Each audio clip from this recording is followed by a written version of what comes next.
Thank you.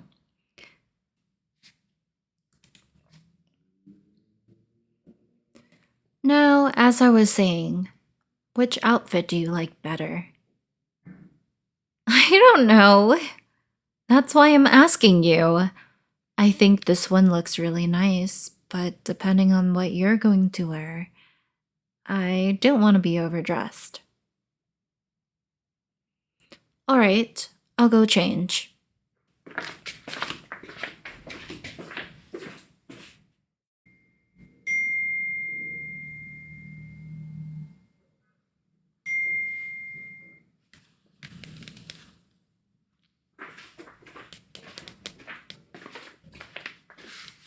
Well, what are you... Babe! Ugh, what is it with you? I've never seen you this glued to your phone before. Come on, we're gonna be late. No, you're leaving your phone here. Get dressed so we can be there on time. Otherwise, our reservations will be given away. Thank you.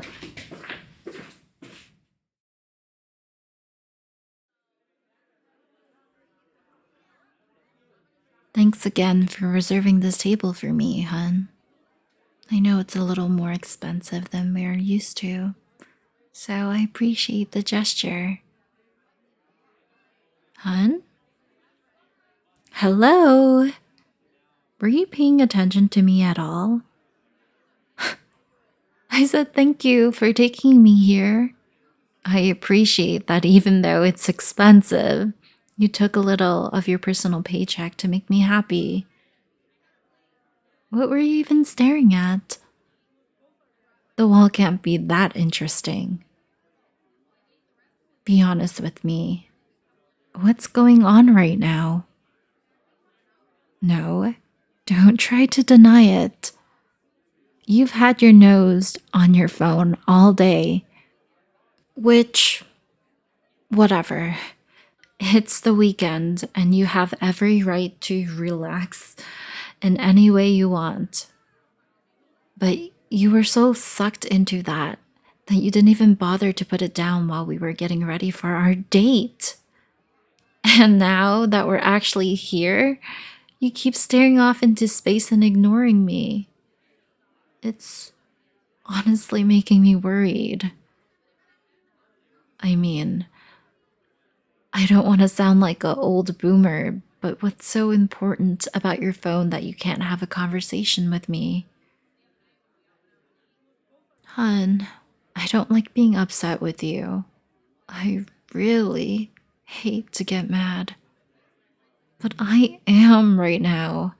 You said yourself that this was going to be a night for us.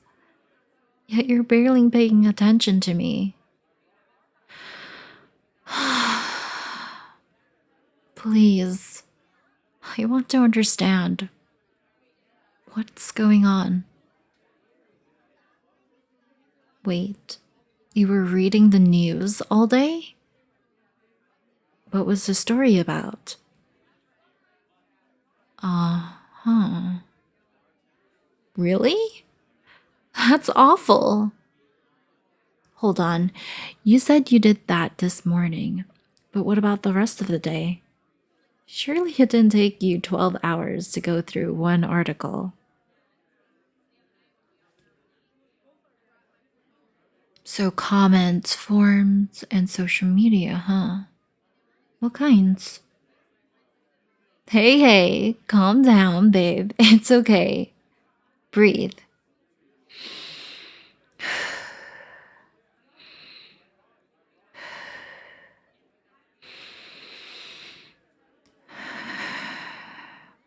Hun, you're starting to spiral.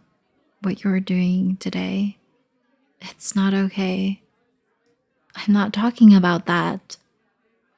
Although it did hurt when you were ignoring me. But my main point is that you've been doom scrolling all day. That's not healthy. No, it is a big deal. Look at you. You're distracted, overwhelmed, and freaking out even though you're away from your phone.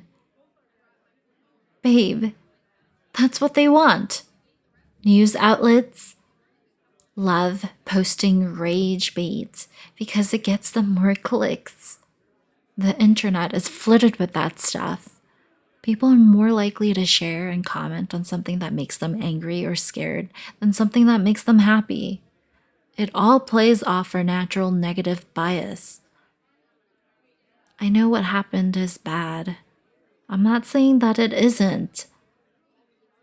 But you can acknowledge something is bad without letting it consume you. Honey, it's not fine. Doom scrolling isn't good for you. Just look at yourself. You can't even focus on our date because you're so preoccupied with what you've been reading all day. It's not okay. This is far beyond just keeping up with current events. You're hurting yourself. Babe, I understand. There's a lot of shitty things happening in the world. A lot of scary things. But that doesn't mean we have to give into the hysteria. There are lots of good things happening all around us. They just don't get reported as much because, as I said, it doesn't get as many views. I don't want to hear any more arguments. Please. Just take a moment to breathe. Okay?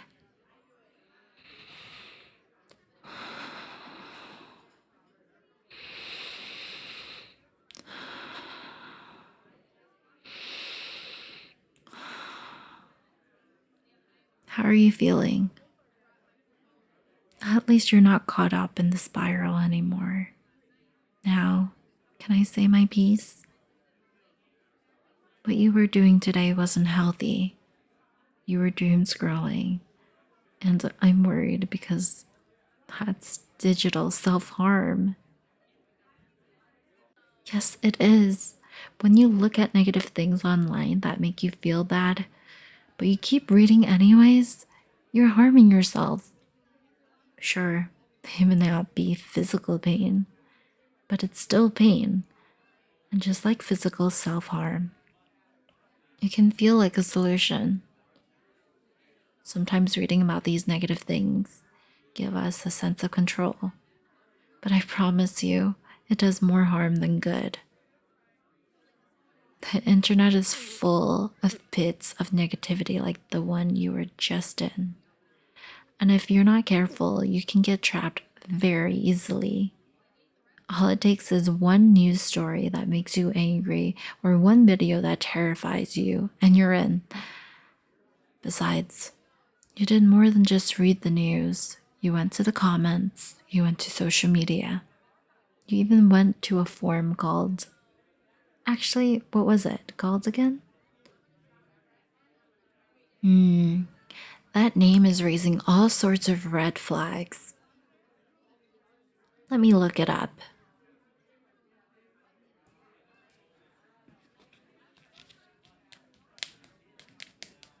Huh.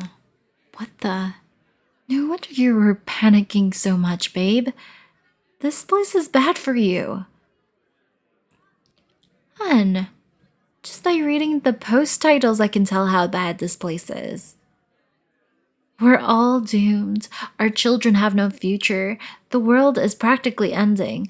I mean, seriously, communities like this are how extremists get formed. I'm serious. I watched a documentary the other day about cult leaders. One tactic they use is making their targets feel like the entire world is against them. They share negative stories, true or false, and paint the entire world using those brushes. The cults literally scare or anger their targets away from reality so they can be molded into their new worldview. That makes the targets feel like they can't trust anybody but the cult. And of course, once you're in the cult's pockets, your morals start to get warped. I'm not saying that these random strangers are literally in a cult, but the same principles apply.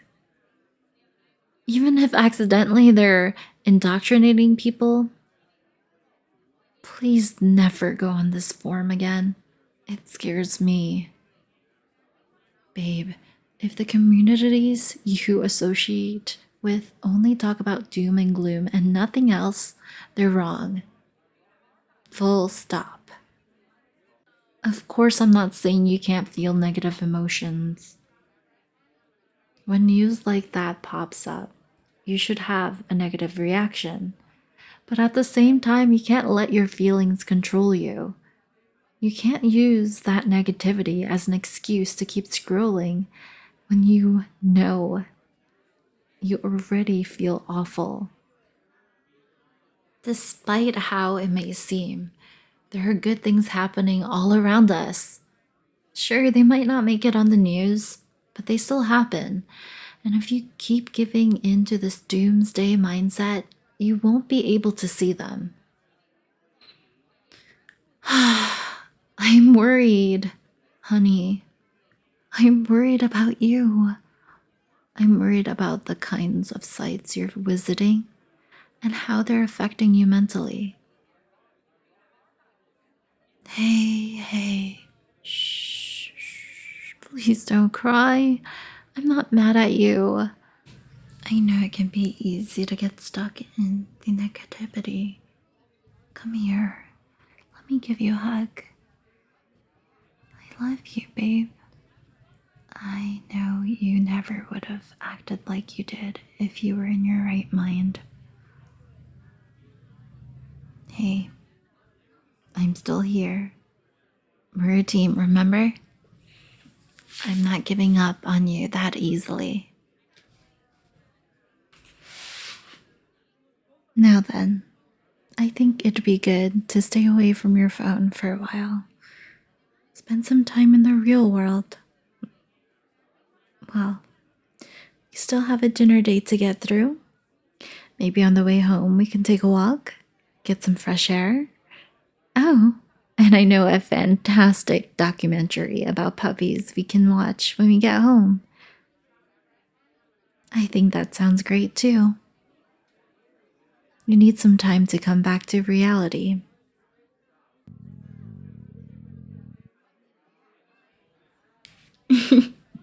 I hope it doesn't take too much longer in the kitchen. I'm starving. Oh, speak of the devil. I think that's our food right there. Honey, thank you for listening to me. We'll work together to make sure something like this doesn't happen again. I promise. I love you too. Now, let's eat! If you enjoyed, like, comment, and watch another video. Become a YouTube member or a patron for cool badges, early access, and exclusive content. 𝗗cie𝗰𝗶𝗹𝘀, thank you for your continuing service as my subscriber.